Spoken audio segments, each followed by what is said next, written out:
Саха-корейская школа в Якутске отметила 20-летие. Документы о создании учреждения подписали в далеком 1994 году по инициативе Управления образования корейской общины города Якутска и Университета иностранных языков Ханкука города Сеула.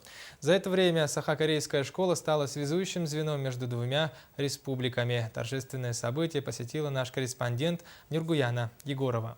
В конце 20-го столетия в сфере образования произошли огромные изменения, направленные на возрождение национальной культуры и приобщение к мировой культуре. И как раз в то время стали открываться школы нового типа.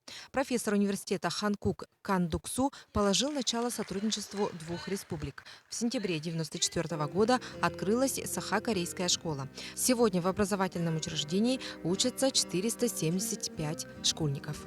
Тогда как раз создавались инновационные школы, и вот был осуществлен такой проект создать Саха-корейскую школу для того, чтобы дети корейской национальности и других национальностей имели возможность изучать корейский язык и культуру.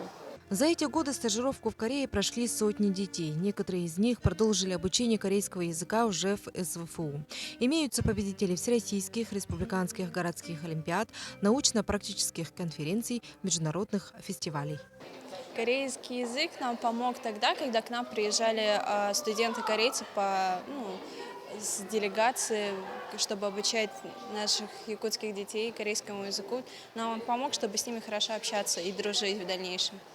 Очень круто было в школе. Самое главное, по-моему, в школе было это индивидуальный подход учителей. Самое прекрасное. Я с первого класса учился. И самое прекрасное то, что знания давались вот прямо из рук в руки. Сегодня на юбилейный праздник пришли гости, выпускники прошлых лет, родители, учредители школы, ректор университета Евгения Михайлова и профессор университета Ханкук Кан Дук-су. Также мероприятие посетил генконсул Кореи в Иркутске господин Пак Чон Нам.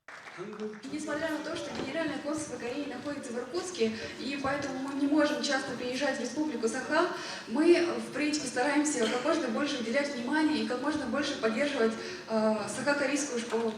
Учебный план школы разработан на основе базового плана общеобразовательных учреждений республики с учетом федерального, национально-регионального компонентов, а также специфики школы, что дает возможность сохранить единое общеобразовательное пространство России и раскрыть своеобразие истории культуры народов Якутии и Кореи. Мне нравится все время там выполнять любые задачки, то, что нам задаст учитель.